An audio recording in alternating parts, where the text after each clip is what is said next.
现在啊，不再是沉默是金了。你再强，你没有去跟人家讲了，基本上你是被埋没了。我觉得这个是有一点害了我们华人的一个优良传统。以财富为基础的是最可怕的，一味盲目追求财富，这个东西不能带你走很远的地方。不要失手，时代变得太快了，现在没有人会等你了，你一定要变了。你没有打开格局，你不知道天外有天，这个是最可怕的开始了。能用的招你都用完了，你要的招就是靠别人给你的招。因为我永远相信，没有最好，只有更好。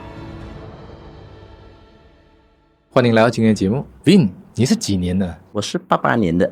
哦，那你是做哪一行的呢？你能简单的跟听众解释一下吗？我是苏西亚创办人，一个日式连锁店，在北马，通处布局在北马为主啦。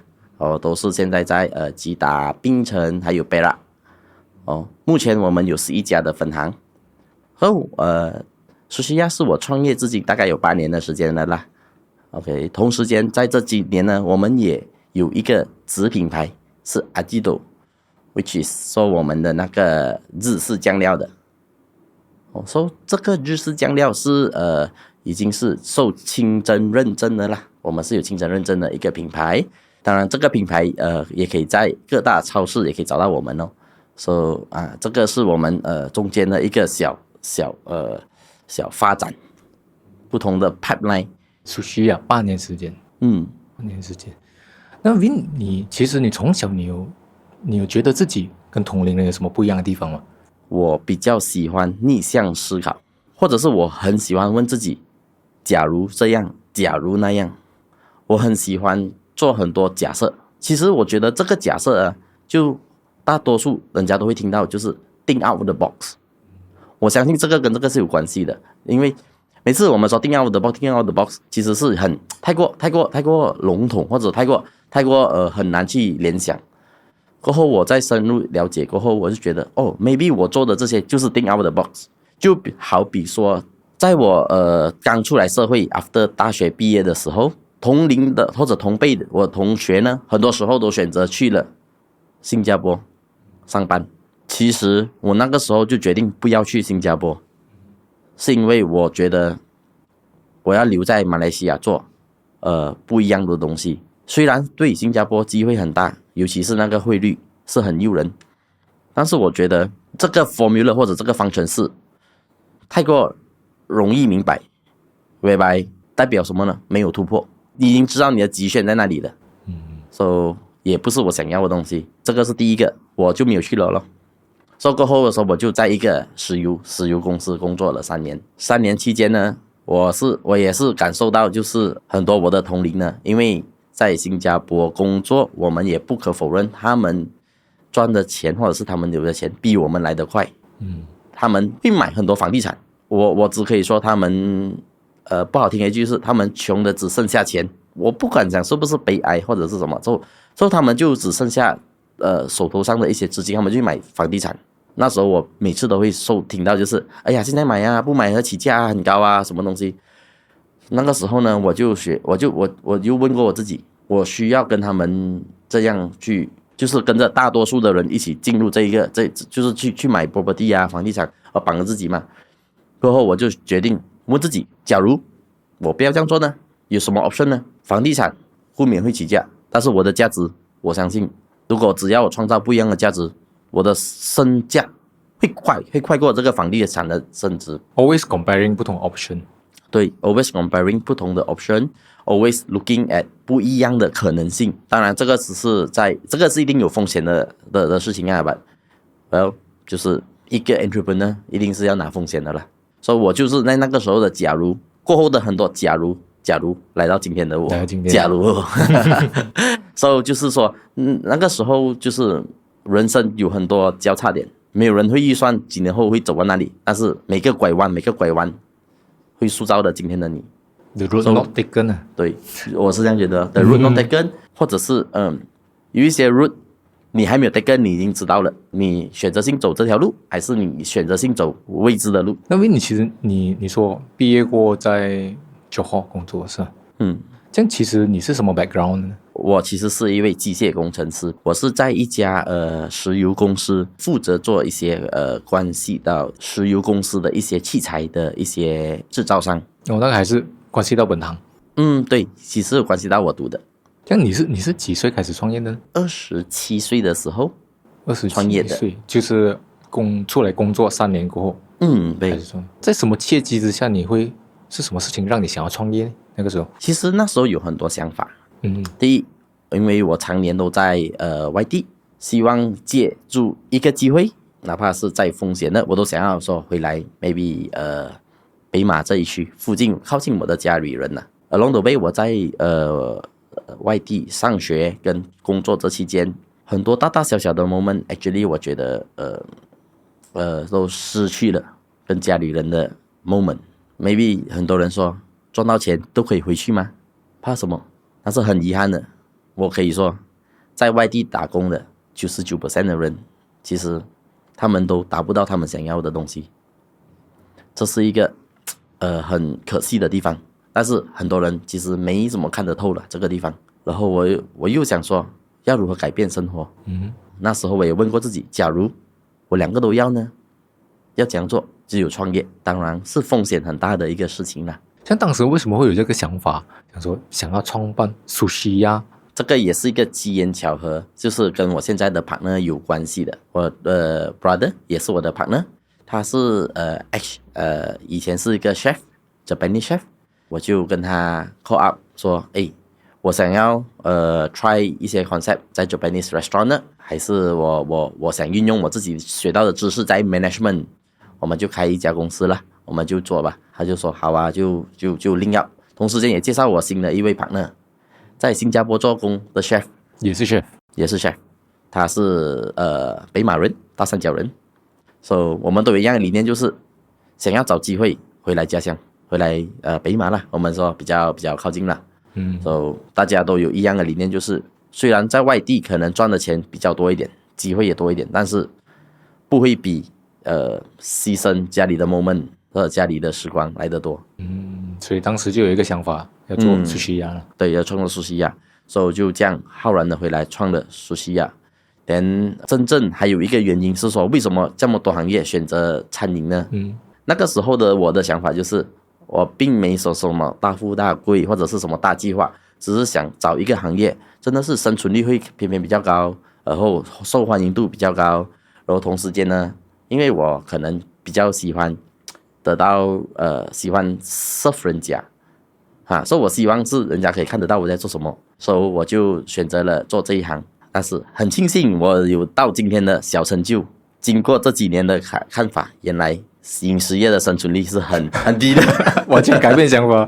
对，我经过这几年过后，我就改变了想法，就是哇，原来当时的我有一点天真，但是也有一点小幸运，做得到现在了。那时候为什么会取名叫做Sushi呀呢？Sushi呀呢，它其实是有几个原因，几个含义。第一，Sushi呀，我们看日本它的直接翻译叫做寿司屋。寿司屋在日本的意思是寿司店其实就是一家店嘛，应该是看起来就没有什么特别，但是在华语字看来，那个屋有一点像家的感觉所以我就觉得也是要我们这是我们回来创业的一个目的嘛而且我不只是我一个回，我还带着我的 partner 也是回，所以我觉得好有意义。不只是店，它其实还是一个家，对，感觉。所以我们就浩然就这样回来了，一起创业。这我相信你们一开始的时候，当然可能觉得这个生存率比较高，去开始这个项目了，那肯定也经历了一些不容易的一些过程嘛，对吗？对。那其实你什么时候做到什么时候，你会发现到其实你感觉到自己是在做这一个大项目呢？其实反而是我觉得在大项目是在第一家的时候，第一家就已经是了。对，如果我回想回去，其实我觉得那个时候也算是很庆幸，就是因为那个时候的我，其实说真的，我来自也是小康之家嘛，并没有什么强大的背景在于财富方面，所以我就浩浩荡荡的就约了几个，不只是现在的 partner， 还有几个合伙人投资者，其实也是我的一些好朋友，也感谢他们的支持，让我开始了这个 project。就这样，我承担了，就是拿了一个那时候的资金，用了300千开始。300千，一个300千。虽然现在300千是真的不多，但当时的对我来说是真的是负担。同时间呢，不只是钱的问题，最重要的是我背负着大家的一个期望跟责任。其实这个压力才是比较可怕的，并不是说可能平时我们小打小闹，我相信很多人觉得说，哇，如果我有钱，我会这样做这样做，我有钱我这样做这样做。这个真的是在不管在咖啡店在吹水的时候讲都可以的。但是 when the moment 今天你说我需要500万，我需要还是500千，就是来做一些 project 的时候，嘴巴讲是容易， when 那个钱真的是打到你的户口的时候，你会感觉那个压力随之而来，完全不是一样感觉的，很兴奋又很沉重，它是一个很复杂的情绪，只可生不可败的感觉。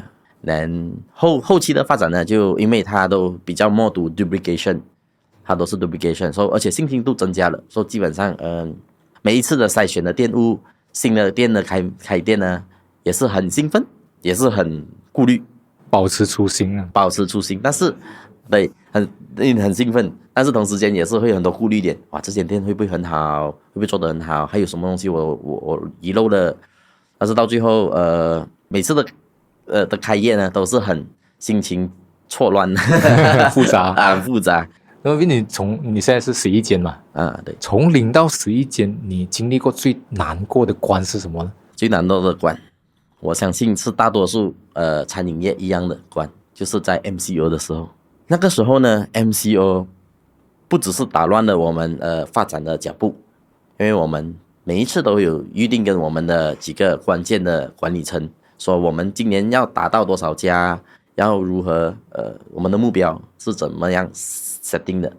MCO 来到了，不要说这些目标，连生存我们都已经开始乱了。当东西乱了呢，可能那个时候也是第一次面对，连也没有这么那时候的就不大就只能想着我们先熬过这关，生存先。同时间可能也不小心丢掉了我们团队的信心，导致什么局面呢？就是后来他们都选择性离开了团队，尤其是一些关键人物。这个事情呢，其实也算是一个打击，因为我们人手尤其是关键人物是对我来说是蛮重要的，而且我也蛮珍惜的。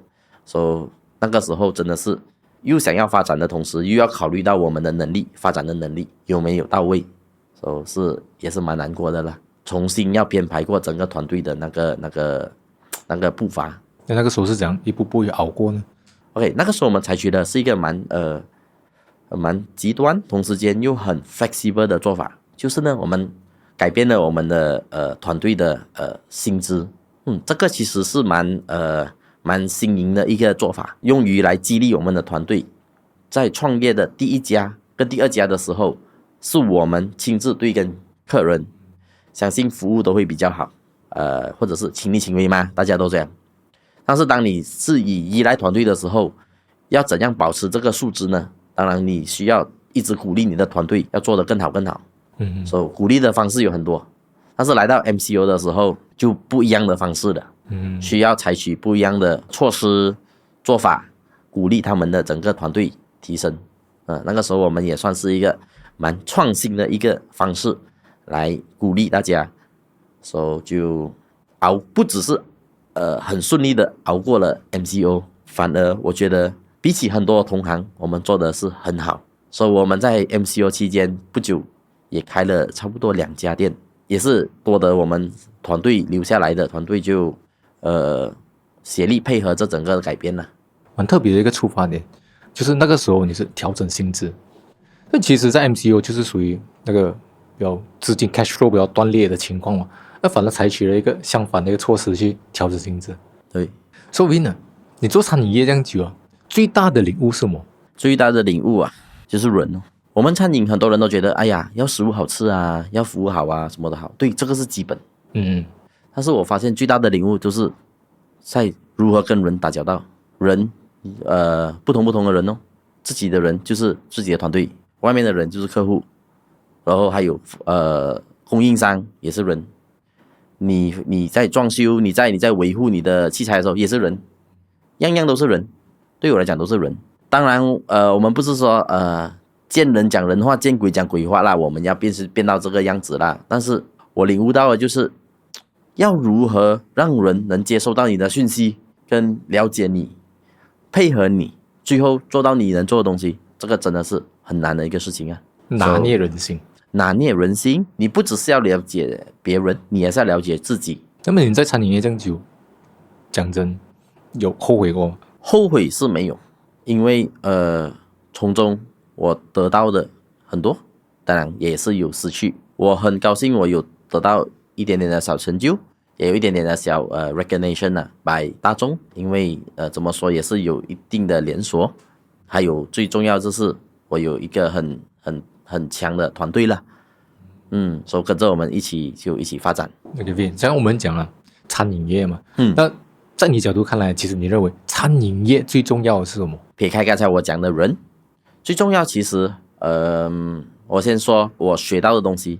我上过一个课，有一个老师给过我们一个很好的问题，问我们来大家 brainstorm 一下，餐饮最好的 marketing 是什么？哇，这个时候来了，整个那很多小组的嘛，哇，就这个啊，又 offer 又 discount 又设计又什么又特色什么，到最后全部被打枪。像其实你们这么这样辛苦是很简单嘛，你们餐饮做好3个东西吧，食物、服务、环境够了，你们想什么？这3个就够啊。其实不用这样复杂的，其实没有想象中我们今天这样复杂这个东西。其实这3个东西只要我们拿捏的好，控制的好，而且这些东西是在我们控制范围之内的，做得好，基本上我们不能说做得有声有色，但是至少你不会面临困境啊，就是所谓的关店啊，王飞鸿关店哦，这样哦，所以不需要想太深。我觉得就这3点：食物、服务和环境。基本功，它也是有一点像 80-20 rules。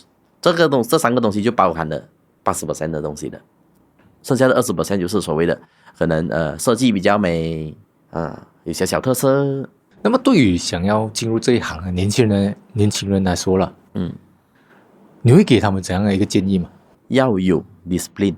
很多人总觉得 yes 我要创业做老板，做餐饮老板的，一定都会可以说哇从此以后可以赚大钱什么。在那个时候之前呢，他们其实忽略了，就是他们总认为时间自由因为自己创业嘛，时间自由什么，但是往往其实是2回事来的。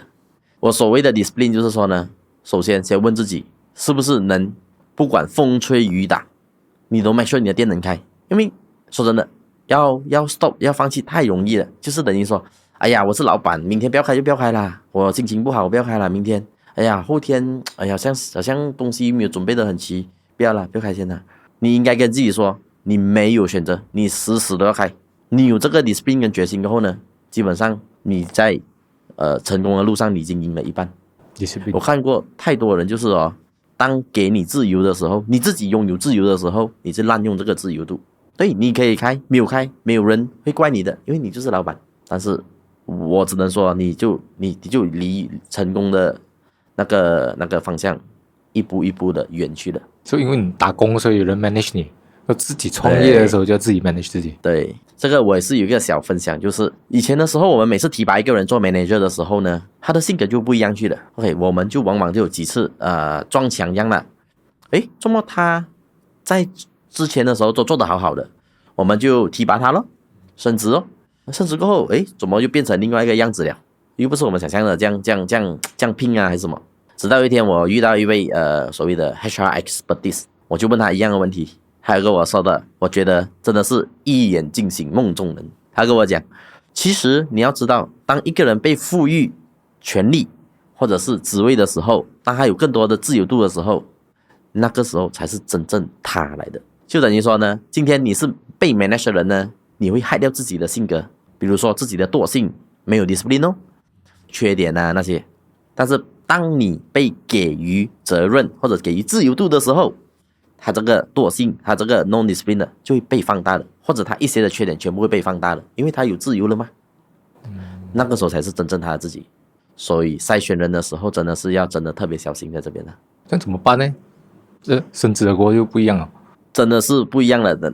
当然，这个就自己只能靠自己 either 在更多的 training， 更多的 guidance， 如果真的是不能，真的是要 demote 回来，因为我们不能受一个不好的榜样啊，作为一个头。还是要看人啊，不是每个都这样啊。对，当然不是每个都这样，但是我只能说，在我遇到的同行，10个9个都会有一样的问题，然后我就分享一样的东西给他们，他们讲哦，原来是这样，大家都觉得人其实是好像很简单哦，只要升职就会做更好，做更好，往往很多时候有不一样的领悟，一样的道理，在创业，我们今天如果拎回来创业，今天你可能在小企业的时候你很打拼，那今天当你做的有一定的成就的时候，你有一定的资源的时候，你会不会变形？会不会忘了初衷？这个也是很多人其实为什么到最后中间变节，或者是中间就变了，就是因为这样。他真正的他可能会跑出来的，所以也是要 remind 自己 back to 那个 question 是 discipline， 你能坚持到多久？那你怎样去看待马来西亚的餐饮业maybe接下来的前景呢？马来西亚餐饮业我发现接下来呢最大的不一样，比起我们讲过去的5年到10年，就是人力成本会不断提高。当然这个不只是 apply 在餐饮，但是餐饮会比较明显。因为工作越来越多，不同的行业，在餐饮怎么说都是有一点吃力不讨好，时间长，工资说高不高，说低不低，所以我们也是面临着人力资源会不止短缺，也要提升，还为了应付这个情况，一直在想办法说怎样减低这一个人力成本，或者是避免人力成本会影响到了你接下来的公司的发展哦。当然最好的 example 也是最争议的，就是 QR code ordering， 这个也是我们算是也是蛮先开始的一个政策，在开始的过程也是有很多争议点，哇，又让我老人家不会用啦，又没有线啦，没有来啦，用不到，所以我会觉得这个是趋势，是因为人力成本真的是如果不改变，人力成本会把我们的企业吃掉，所以这个是一个科技帮助我们解决人力成本的其中一个小小的一个步骤啦。从你刚才分享，你提到其实我们很多时候我们要做一些决策，要跟着长远来看可能会发生的一个趋势或者一个演变，那我们就马上就要先调整先。就像你刚才提到人力资源也好，或者是讲说QR code 它是不是一个 trend 也好，所以这些东西会 come out， of course 也是因为市场的变化。所以越早 implement 好像说你们是最早一 batch。对，我们最早一 batch implement， 当然是有风险啦，就是人家还不大习惯啦，但是受益的也是最早，也是只能说受益是在我们这边优先出来了。当我们准备好更好的 system， 就可以提供更好的服务。在人力成本也在控制的范围之下呢，我们就可以更好的发展，良性循环就开始了。我们更好发展又再回去，我们每一个发展当然也是优先想法就是员工的利益，就是这个风险要拿捏得很好啦，就是说你拿这个 system 的时候。那 Vin 你对 Sushiya 的未来有什么样的一个想法吗？接下来我们的想法就是我们的 target， 我们的 mission 就是要变成 Malaysia No.1 Japanese restaurant。In order 要做到这样呢，我们一定不可以忽略3大民族。很多餐饮在我们华社界的不多人会领悟到这个东西，他们只做他们熟悉的地方，就是我们华人餐饮咯。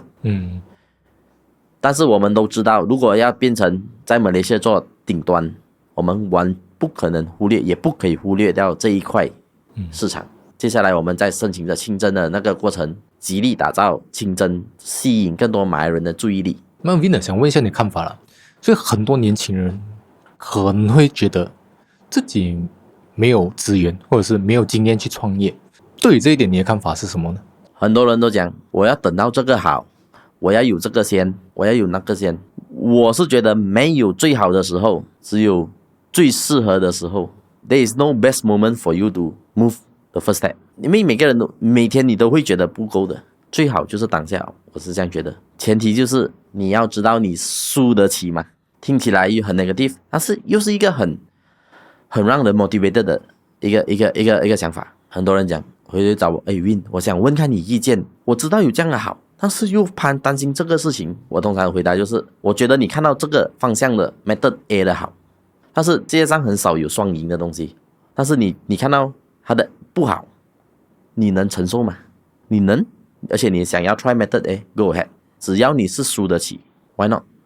最多是开始来过，最多是浪费一些时间，就好像我们走一条路，这条路我相信好像能走，但是走一半，你车油够吗？够嘛，弯回来了，这样吗？浪费一些时间嘛了吗？你输得起你就 try 啦，你输不起你就不要 try 啦。我去到没有油回来了都，那不要啦。我有去没有回的路啊，这样就不要了。你走你熟悉的路哦。这有点像是逆向思考。对，其实有点像逆向思考。赢每个人都赢得起，输不是每个人输得起。所以你输得起，你的勇气就提升，勇气提升，你就敢去做。所以现在了解最坏的打算是什么？对，很多人其实只会把坏的事情不只是放在前面，而且放得很大。其实很多时候可能不是很大罢了，不需要太多顾虑点。尤其是年轻人，说年轻人就是一直讲我这样做我会不会失去？然后我现在工作啊，还是怎样啊？还是我会等下输掉了什么啊？那我输了多少钱，还是输了多少时间？输得起，当然我是可以建议去做，因为没有人会 guarantee 你那个 outcome， 但是得到的时候是你的成就。那么讲到这一半了，这样我就问你这样说，其实你会建议年轻人裸辞吗？我不会建议年轻人裸辞。OK， 为什么呢？因为第一，如果你还在有上班有责任的时候呢，裸辞对我来说是你根本不知道你自己在做什么，你也不知道你接下来要做什么，而先辞职。对我来说呢，你还没有 develop 好你的想法，除非你有一定的方向。基本上这个所谓的方向或者是想法呢，不一定要裸辞过才会延伸的，可以在中间延伸出来的，也当做是对自己一点小小的负责任，同时间也算是确认自己的能力。这个有点像 multitasking 的，就是等于说虽然你有责任在上班对，但是你可以在空闲之余呢，再想一下自己的未来，小计划、小策划，都再来辞职。对我来说，裸辞的意思就是我辞职了，我什么都不知道。我不知道我做什么，我睡醒起来，我今天要做什么我不知道，这个是很危险，我觉得也很不负责任，也不应该的事情啦。我是觉得说，我们人都要 keep 这一个想法，就是都要有一定的责任在身上，才会有 motivation。就是 at least before 他出来之前，他需要做一些 testing 啊，需要有一些 traction 啊，需要建立一些 basis， 才做那个决定。对，不管是有没有实际行动，至少心理上或者是你的想法已经有开始有一定的轨道或一定的 structure 的时候，那个也是一个很好的开始，不要空白交白卷的感觉了。那么你会建议年轻人尽早创业呢，还是先打工几年先再去创业？这个跟着我的经验呢，如果跟着我的轨道是打工先再创业。为什么？如果今天你没有经过打工的一个，不管哪怕是短暂的打工，你至少要了解所谓的就是整个打工人的心态。因为当你创业的时候，你一定是请人的嘛，你团队一定也是以打工人的身份来加入的嘛。你将确保他们的需求还是他们的要求是被 fulfill。可能你打工的时候，你会受了很多委屈啊，还是很多怨言啊。我觉得这个是好事来的，因为你会学到说，接下来你有机会创业的时候啊，你要谨记你所有的委屈，然后尽量不要把事情再演变多一次，在你自己的公司或者自己的团队里面。是你会整天说上司很刻薄我什么，可以，以后你就不要做那个上司。这个也是一种做人的做学习人生的一个，我觉得是一个很好的一个经验。如果今天你在一个很好的公司，也恭喜你，看那个公司的制度，以后哪怕可以效仿。打工是免费的学习来的，完完全全给你钱来学习的。当你出社会，你每一个学习都是用金钱的时候来的。当你自己出来创业，你的所谓的学习是花钱花时间做小经验，就是说一些小小的 experiment，每一个决定就是钱来的。那个时候你有没有这么多资本来学，真的是看你那时候的情况了的。所以我会觉得你可以省下很多不必要的道路，在打工可以学到这些看法了。所以其实打工的时候应该要很清晰知道 OK， 如果接下来我要创业，所以我要怎样让自己可以尽可能的去学习，尽可能的去看到什么东西好，什么东西不好。对，哪怕从最简单的就是什么福利是可以我现在给不起，我 KIV 给以后可以给的，看前面我有说过，其实我是在一家石油公司，石油公司大家都知道福利很好的，所以我也其实也很希望我能做到类似这样的企业的程度，但是当然不是现在啊，但是至少是我的目标，我会慢慢一步一步走向那边的。因为你提到这一点，其实跟我以前的一个想法是类似的。因为很多人他们其实会讲说，我不喜欢就这样子的惯老板啊，社会上为什么这样子的打压，有这样子的看不起人，或者是讲不公平的待遇，他们就会这样的，就一昧的就会去埋怨。sometimes 可以讲说 ，maybe in future 你 come out， 你可以做不一样的东西，你可以 be a different thing。对，所以你可以讲，我不喜欢惯老板，这样我就不要当一个惯老板。如果有不公平的对待，这样我就不要有这样子不公平的对待。所以sometimes这个就 come back to 一句话，就是 be the change you wish to see in the world。对吧 ？sometimes 很多人没有 aware 到讲说自己可以去成为那个改变。agree。对，我们都希望不要变成我们被对待过的那个人嘛。但是这个我又要讲了一个很奇怪的东西。有的时候呢是，如果今天你能保证你在这个位置的时候，你是不会是那个人嘛？是。所以我又讲回去，就是你的初心真的是要很强烈。有的时候我们还不到那个阶段，我们总觉得我们会像你说的不公平的对待、埋怨，怎么会对我这样？但是有的时候，如果我们站在他的角度，站在他的位置的时候，会不会是我们成为那个人？其实这个就是考验这个企业的。你身为如果企业家的时候，会不会是一样的？为了一些不一样的顾虑点，就是产生了不一样的整个改变啊。这个也是一个好的出发点，在于讲说我们懂得换位思考。比如你先打工，你了解打工受到的一些待遇。站在 employee 的角度和站在 employee 的角度，换位思考。那问你了，你认为创业最重要的3个特质是什么呢？要 flexible， 不要死守，因为时代变得太快了。现在你不能死守，我就说我要保持着以前的优良传统那些。certain优良传统我认同，但是也要跟着时代的变迁而变，没有人会等你的，你一定要变的。尤其是最好的例子是 MCO 来的时候，难道你真的是这样死这样做咩？你一定死了那个时候。所以这个是第一你要 flexible enough。第二，有一个 skill 我觉得也是很重要，是你要有很强的说服能力。你在创业的时候呢，你不只是要说服自己你还要说服别人，你自己的团队，或者自己团队可能说服能力可能不需要很强，外面的人呢，很多人都带着质疑来问着你的东西的，所以你要很强的应变能力或者说服能力，才能达到你想要做的东西。所以这个第二个我觉得是需要具备的一个东西。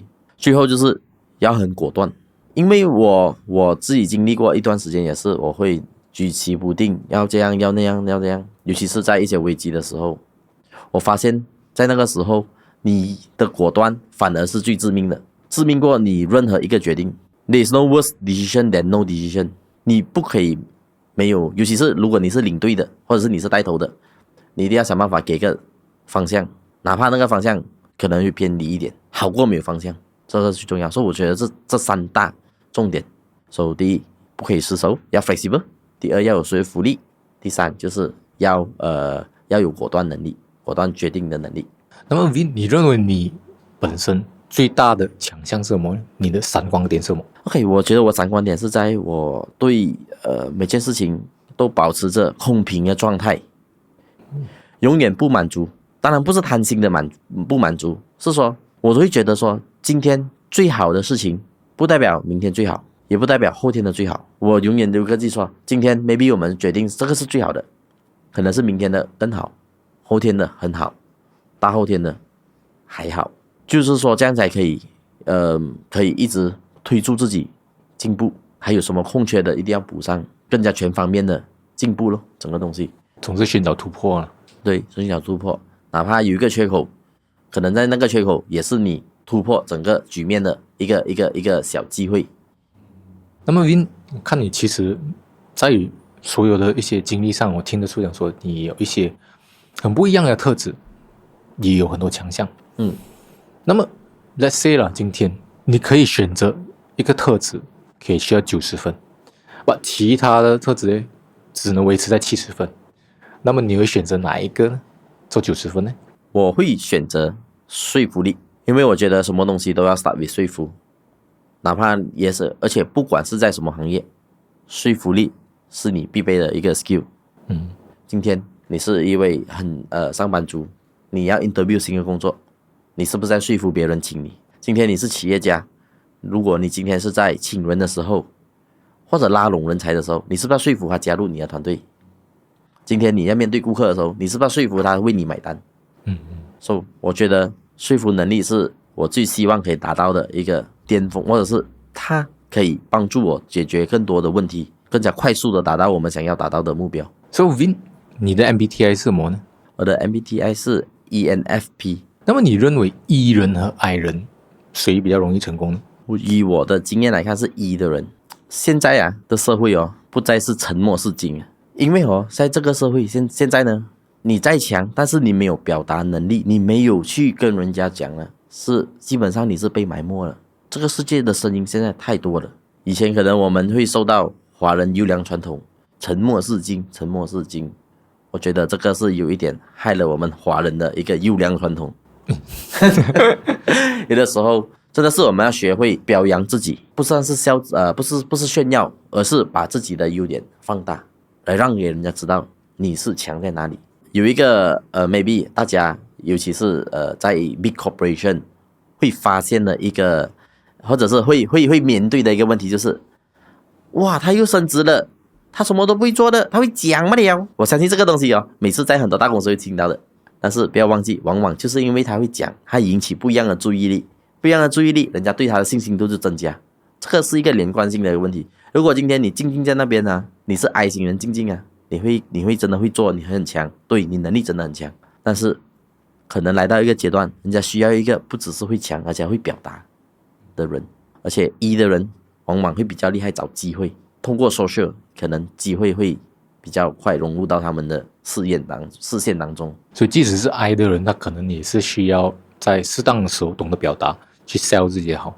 对，不要再一味的想是说，哎呀，只要我努力做，会有人看得到的，会，但是可能那个机会会比较渺茫。那么 Vin， 刚才我们有提到82定律 Pareto Principle， 那么你认为其实这个28%这个82定律里面28%的人有哪一些共同的特质呢？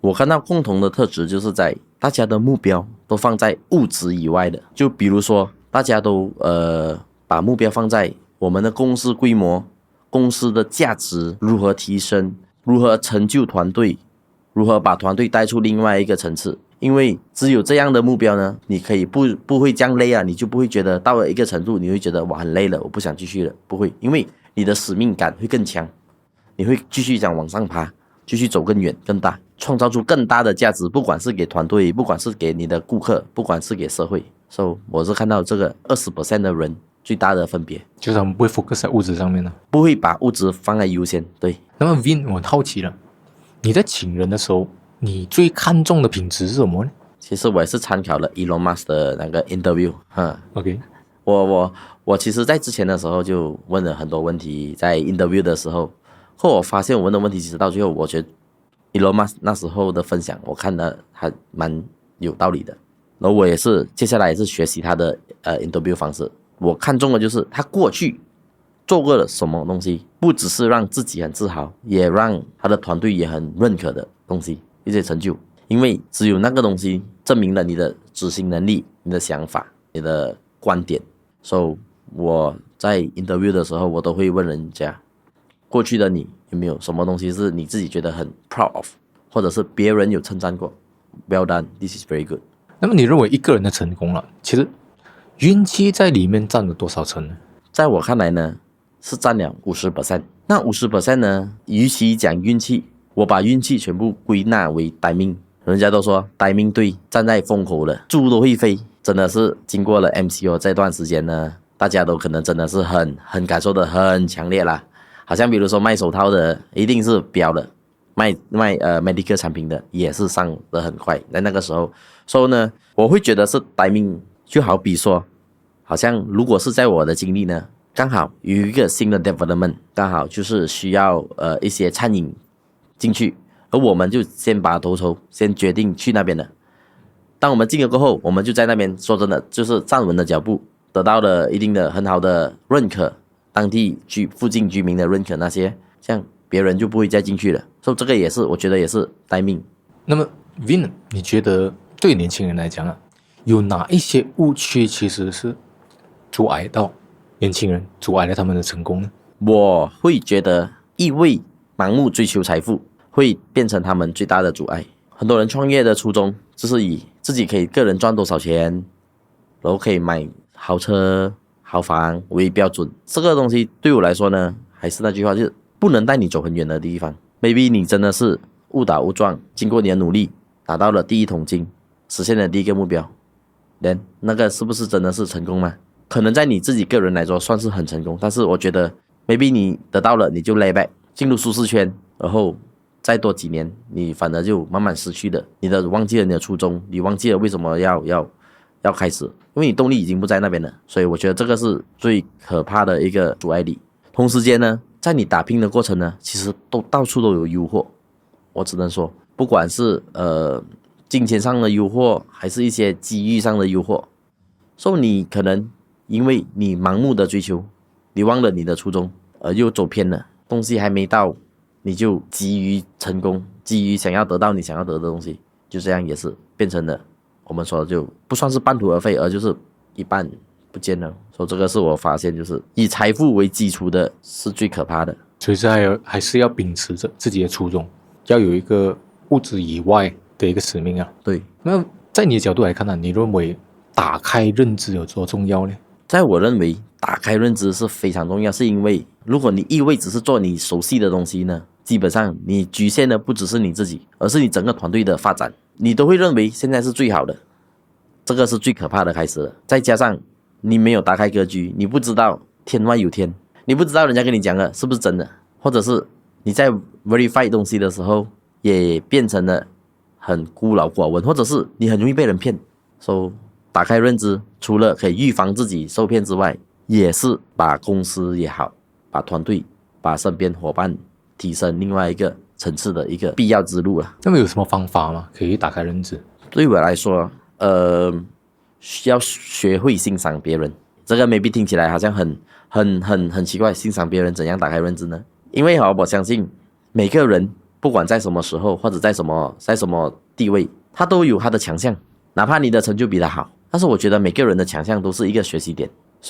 学会欣赏别人，也会认知自己的不足，因为你暂时的成就也是暂时，但是你要如何走更远，你需要认知更多的 skill， 你需要认知更多的方法，那些方法你应该能用的招你都用完了，你要的招就是靠别人给你的招，所以你要学习别人，学会欣赏别人才是重点。因为到最后我们的生意还是讲究的都是人，以人为本，所以懂得欣赏人会更多去 try to 去挖掘 maybe 有一些东西是自己认知以外的好，认知以外，我认为好就是这样子， maybe 还有其他的方面是更好的，你懂得去欣赏去发掘的时候，你会看到自己认知以外的范围。对，因为我永远相信没有最好，只有更好。因为我们看到很多年轻人创业了，当然有些成功了，很多也失败了。就在你看来，其实年轻人创业失败主要原因是什么呢？主要原因我觉得很多都是把创业的时候的初衷放在财富身上，而不是以人为本，或者是要财富之外的东西。因为对我来说，财富只是一个，对，它是重要，我不否认它不重要，因为它是一个续命的东西，公司需要它来续命，需要来成就更多东西。但是为了什么？为了享福吗？为了炫耀吗？如果是这个是你的目的呢，我可以差不多 99% 打包票你走不远，就算成功也不久。如果今天你跟我讲创业的初衷，你的目标是为他人的力量，他人是谁呢？你之外所有人都是他人。很简单，我要给我家人很好的生活， OK， 我觉得这个也是很好的力量。我要给我以后我的孩子获得更好更多选择，也很好。我要给我的团队创造更不一样的生活，也是很好。这些目标呢，往往会带领你走更远。为什么呢？因为我先跟你讲，很难达到的，很难代表可能为了这个目标而奋斗一辈子。如果今天你是为了自己，很多人很快放弃的。今天我想要赚多少钱多少钱，可是往往你赚到一半你就讲，哎呀这样辛苦放弃了啦。这个是最多年轻人现在有的盲点，但是因为这样忽略了自己的本事哦。其实真正你还可以走更远，或是你还可以继续冲上去，但是因为你的目标局限了你自己。所以我很多时候我都会跟我的 friend 还是我的想要创业的朋友都会讲，我会问他们是什么，如果他们一打这个，我就跟他讲重新想过会比较好，带不远的。就好像比方说我呢，我的目标就是我希望在我旗下我可以创造出多少个年薪100万的领导人。 In order to do that， 难道我就分钱给他们咩？不可能的，我也是要跟着公司的规模壮大到一个程度来打造他们的。因为我觉得如果我个人成功，其实我觉得 definitely 容易过10个人跟我一起成功，也因为我成功，所以我觉得一个人成功也没有意思了，我要是一个团队的人一起，这样哪怕你遇到天塌下来，哪怕你遇到整个地球都要崩了，你一定会咬紧牙关过的，因为你知道你的使命是很重。如果今天还是那句话，你是为了自己，哎呀明天我吃面包就算了，你可以的，没问题的，但是你舍得让你心爱的人吃面包吗？你的家人啊，你的孩子啊，如果你那个责任心很重，你是什么情况你都会熬过去的。我看过一个新闻，我不懂是不是真的，我没有去 verify 啦，这个是很可爱的。他们说有一天一个小孩子从很高的楼要跌下来了，他妈妈在不懂几远看到，在潜意识之下他冲去救他的孩子，然后他们计算过这个时间是比世界纪录还快的，他那个跑的那个速度，这个就是 power for others。 你为了他人的力量呢，往往会为自己的力量大很多倍。因为当时那个妇女可能只一心想要救她的孩子，不惜一切，但是她就是可以跑到这么快，快过世界纪录。所以这个是我就觉得很有意思的一个事情啊，就是人只要不要为自己，力量就是非常大。这很特别的一个角度，就很多人通常会出发点会觉得讲说，为自己，先 take care for 自己，先是 OK 了。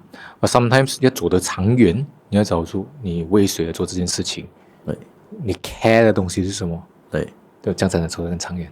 对，那么因为我们看到很多年轻人现在可能会有一点容易焦虑了，可能讲说我们打开社交媒体，我们看到别人的生活都是活得很精彩，自己好像相比之下好像很平庸啊，或者可能会有一些讲我自己好像很失败这样你其实有什么建议给他们吗？这个也是一个 social media 的一个副作用啊。我这样看，现在的年轻人不只是年轻人，有时候我自己也会觉得这样啊，怎么这个社会这样容易制造做这样多的 millionaire 或者是这么容易累积财富的吗？还是什么？但是我也是有想过，是真的吗？当然我们也有时候要问自己，首先我要讲的就是 social media 是不是真的，已经是一个问号。不要太过相信 social media 的东西先。我应该可以说统计应该 95% 都是做好看的啦，背后发生什么事情什么可能你看了你也觉得原来只是一个假的画面，只是一个博取眼球的一个方法罢了。所以不要太相信先，而否定了自己。第二呢，之所以会这样，我看到最大的问题就是你是否有跟自己对话过。我曾经上过一个课，我觉得也是很有意思的。他们叫我们写出一个问题，写出你最爱的3个人。很多人就会写老婆、孩子、父母还是女朋友 girlfriend OK。 过后的时候，每个人那个导师就说，怎么你们发现你们少写一个人吗？所以自己我那时候全场应该都很震撼。你不会爱自己，怎样学会爱别人呢？所以这一个也是一个很 impact 啊，对我来说，在我心里也是 impact。 然后他就继续，你有多久没有跟自己说过话了？怎样呢？在镜子面前，你就是你自己最好的朋友。为什么你好像不认识你自己的朋友？你认识你自己吗？每个人都讲我们要认识外面的人，要学会讲做人。你认识你自己吗？你自己厉害在那里，不厉害在那里，高兴什么，不高兴什么，有问过吗？所以我就经过这一点过后，我就发现原来我们很多人都忽略了自己，爱惜自己。因为没有了这一点，就导致觉得自己很失败。其实大家都过得很好，甚至可以更好，只是需要鼓励自己，跟自己说我那里好，那你可能比较弱，可以加强，或者是避免一些错误。有了那份信心，做什么事情都事半功倍。当然最后就是网络的世界，还是那句话啦，花花世界假的那个很多都不要去看的。这个是一个我觉得是一个年轻人该要做多一点的学习，在镜子面前跟自己说话可能旁边的人会吓到你在做什么把这个是一个很好的 practice。 确实现在可能社交媒体也崛起来，就太多人他们会一直看嘛，就太容易看外面了，很少去关内去思考啊，甚至讲说一些停顿的时间都没有。好像你讲自己跟自己去对话去思考可以关内了，就要留时间给自己。对，你对我讲说都是在看其他人。对，看其他人，然后一直把自己最弱那点就是跟人家比，其实你好的那点你一直 ignore 它，这不是办法，这不能领你去更好的一个 step。还是要懂得欣赏自己的好，要懂得欣赏自己，才能让自己活得更精彩更开心，最重要就是说发挥自己更强的价值。因为我们也是看到其实很多听众，由于很多年轻人他们会迷茫，他们 maybe 不知道接下来的路应该要怎样走，那么你会有怎样的建议给他们吗？很多时候我也曾经有面临过这些问题，就是我应该选择什么类型，就好比 before 我创业之前就很多行业，我要如何选一个我最适合的行业。老实说，你问我在饮食业会不会是最适合我的，其实我觉得不是，我觉得我还可以做更多。虽然我有小成就在饮食业，但是我觉得当然我不会放弃我现在有的饮食业，只是我会寻求我自己更强的一面。我会用什么方法呢？我会用排除法。很多人都会觉得这个是不是最适合我，这个对我是不是最好的一个决定。我只能说我到今天很多人都没有这个答案。因为你问最强的一个创业者 Elon Musk， 他自己我相信你的答案也只是说暂时是最好的，不是以后的最好，他给不到答案的，大家都给不到答案自己的。但是我们用排除法呢，至少可以觉得这个是我最不想要做的，你排除掉所有，排除掉，把你的选择在一定的范围里面，不管你做哪一个，至少你不至于堕落，哇，很难听啊这个名字，堕落到你在你最不喜欢的状态之内。至少可能不是你最 enjoy， 但是至少你不讨厌。从中再找出不一样的转折点，不一样的机会，我会觉得这样好过你一直在纠结犹豫不断要怎样走。其实没有答案的，没有最好的，只有适不适合罢了。透过排除法，你的选择少了，你就有答案了，会更快。很多人会有一个迷思，会觉得好像被你提到，就是他要先搞清楚自己要什么才去行动。sometimes 我们可以用简单的你提到的排除法，这些我肯定不要了。对，就另外一边我就有一定的 clarity。对，要我先去走先。对 ，one of it，anything I think 不需要去纠结。对 ，anything 先慢慢走，你就会发现到，maybe 我更想要那一个。对，其实更清楚跟人要什么，因为你一停下脚步，你再犹豫，基本上不会帮到你做决定。所以我觉得用这样的方法呢，大家的信心度就会增加了。因为当我们要跟人家说，你做这个最好，做这个最好，他自己也会怀疑自己是不是最好。当你觉得是最好的时候，但是做下去的时候，你得不到那个效果的时候，你又很 desperate， 你的 expectation 不在那边的时候，你又很 emo 了，等下你就很失望，所以你就走不下去，还是这样的。所以我反而觉得 expectation 有时候不要放太高，全力去做，再去思考是不是自己接下来要的路这样走会更好。就没有最好，always 有更好。对，那么 sometimes 很多年轻人他们会有一点心急，因为焦虑嘛，就心急，就看到其他人做得很好，很多年轻人会心急，想要快速达到财富自由。那么对于这方面你有什么建议给他们吗？ for 财富自由这个字其实真的是我的建议是说，财富自由这个东西呢，其实很什么，好像很滥用了，尤其是那些我看到直销公司很滥用这个词眼了，已经有时候啊，我会问人家，你要怎样达到财富自由，或者是你知道财富自由的 amount 是多少吗？我会问人家，人家还讲，哇，很大咯。问他你要多少钱才可以财富自由？哇，几千万啊，几亿啊。然后我就拿 calculator 出来算给他看。OK， 你比方说你现在的 income 是多少？5000、6000、3000，乘你工作40年到你60岁，你都没有这个数目，你做到老都没有这个数目，讲财富自由呢，我都不明白讲什么。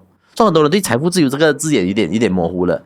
其实财富自由很多时候是跟如果今天我讲说你真的是要达到财富自由啦，首先就是第一是 commitment， 这样咯，这样说咯，说他们就帮我们做一系列的一些的 formula 算下来，哦，其实财富自由并不难，是看你的 commitment。哦，大家对财富自由有一点概念过后，觉得哦，财富自由不是遥不可及的梦，我也明白。但是我第二个问题就来了，财富自由你要做什么？你真的是觉得你能躺在家不做东西的咩？我跟你讲，可能第一个月可以啦，第二个月可能你开始觉得自己很废了。So， 财富自由的定义跟想法其实要有一个 backup 的。我财富自由过后，我要做什么？要随之而来的，不是财富自由过后我什么都不要做，没有的，不可能的。人会颓废到一个时候哦，你会失去了人生的意义的。所以很多人达到了60岁的退休年龄过后哦，很多都中老人病，就是因为他们不懂得自己做什么了。所谓的老人病是痴呆啊那些，他们也不开心的，他们反而更忧郁、更郁闷，突然间失去了以前就是打拼生活的那种冲劲。所以，如果你真的是要急于达到这个所谓财富自由啊，哪怕给你达到了，你真的是认为你会开心吗？你是为了什么？你也是要问清楚自己。至于我呢，我是有答案的，我会分享跟人家知道。如果我今天达到财富自由，我会怎么做 ？OK， 我们一路来的发展呢，公司发展其实是属于保守型，有很快速成长型的方式，但是风险很高，因为我不想 risk 我自己，也是 risk 我团队，我不可能放他们放在 high risk， 因为我要对大家负责任。那今天如果是我有做到一些措施呢？比方我个人有财富自由达到的，我反而会全力以赴 all in 去发展我的事业，个人事业也好，团队事业，因为我知道我输得起了。所以这个是我对财富自由的看法，不是不要做东西，是我更加卖力去做，我更加放胆去做，逆向思考。确实很多人其实他们会有一个迷思，就是他只是想到他要到财富自由，他不知道 after that 要怎么，所以可能有一种 maybe 可以这样讲，你先要搞懂过后要做什么，就是财富自由过后你应该做什么，或者想要做什么，才能让你达到财富自由。对 ，maybe 先搞懂后面，前面自然会比较容易看到路，看到东西，看到路。所以你们搞懂后面，你反而前面就 reach 不到。对，我会觉得财富自由这个东西就被也是被好像灌输到乱了啦。上一辈的人都没有说财富自由，他们一定是一心想说打拼到退休年龄，甚至到不能动为止。你看美国总统拜登到今年还在80多岁还在争总统，我们60岁想要40岁退休啊，哪里有这样好看的事情？Elon Musk 身为首富，几百个亿了都不讲退休，而且甚至比我们还更努力，真的是因为钱吗？他们都是为了只是说创造不一样的价值，希望改变人类。所以财富自由是为了什么？要问自己。那 Vin 一开始你有提到讲说，你刚毕业出来，你先到 Johor 做工嘛，所以 Johor 也有很多人其实就很容易就外流到新加坡去发展。那么其实对年轻人来说了，在你角度看来，留在马来西亚还有前景吗？你是怎么去看待马来西亚的前景呢？我觉得留在马来西亚前景非常非常的大。要知道现在普通的路，或者是讲说 ordinary 的路，很多都选择外国，外国的月亮比较圆，每个人都冲向外国，导致到马来西亚呢，其实有很多空缺，哪怕是工作，哪怕是生意机会，都有存在着很大的空缺。这些空缺不会因为时间而消失，一直在等着人家弥补上去。所以我觉得，如果留在这里，就会看到机会，看到机会就 grab 那个机会。首先是自己要准备好啦。如果你一心想说没关系，我用个3-5年出去外国打拼，再回来找机会。我可以跟你说，99%的人是不可能的，很少回来的。因为你一只脚过去啊，你不插第二个只脚了。最重要就是你根本脱节了这与马来西亚现在发生的事情或者是的机会，你完全脱节了。你不知道这里的需求，在你身边的需求，在你每次日常遇到的问题，有什么 opportunity for you？ 不管是人脉 networking， 到最后就是 opportunity， 跟我讲的机会。如果今天你选择说暂时去外国呢，回来的机会很渺茫。如果你决心以后都在马来西亚呢，不要随便去外溜啊，是这样。真的，这个是我领悟到的。至于在我身边，我的大学同学10个，可能9个很可惜的，也很悲哀的，我看到10个有9个都在外国工作，这是我觉得很痛心的地方啦。因为马来西亚栽培了大家都走到了20多岁，但是往往付出的时候是在外国，这是觉得是很不应该的东西啦。但是没办法，大家都为了生活，我也明白。其实马来西亚有很多人才，对，虽然目前很多在外国，对，但是因为人才的流失，反而带出了一些商机或者一些机会。maybe 如果讲说现在是在外国发展的一些人才已经为了生活已经达到一定的满足的现状，maybe 可以考虑一下马来西亚，在这边栽培一些人才，是让更多年轻人可以看到希望。出外工作的外流的呢，我们先讲说新加坡，其实他们走的就是捷径，他们想要在短时间里面达到不一样的财富，所以他们就走这个捷径，对于事情也没有去太多的想法，就觉得去外面打工是最快最直接的方法，但是往往忽略了自身的能力跟可能性。因为我还记得像我大学的时候呢，我一个大学同学，他会比较很槟榔的心，槟榔人啊 #槟榔one better 那个心嘛。但 after that 的时候，他就想说，哇，我跟你讲啊，我毕业我去新加坡3年啊，我一定回来创业的，创业做老板啊，做什么哇，理想满满。然后我就跟他就选择不同路，我就想这样我就想希望以后有机会一起做啦。然后我就在留在johor，他就在新加坡，很多人栽进去呢，他就一个很完美的机制呢，基本上 trap 你在里面了的。就是I mean for Singapore government 到工作机制，他呢就慢慢就有几次后面有因为一些 wedding 啊 gathering 啊就有meet到啊，也看得出他那个 spirit 不见了，慢慢被磨平了。以前的时候那个 Bright 我觉得我反而很欣赏，现在就因为这样被磨平了，就变成半个新加坡人，面这边整个新加坡人，就会觉得说没有是生活打造着他们这样呢，还是他们自己的选择，这个是这个就比较长的话题了啦。所以我觉得哎呦，你当初的很 bright 也难敌现实啊。所以我觉得很可惜哦。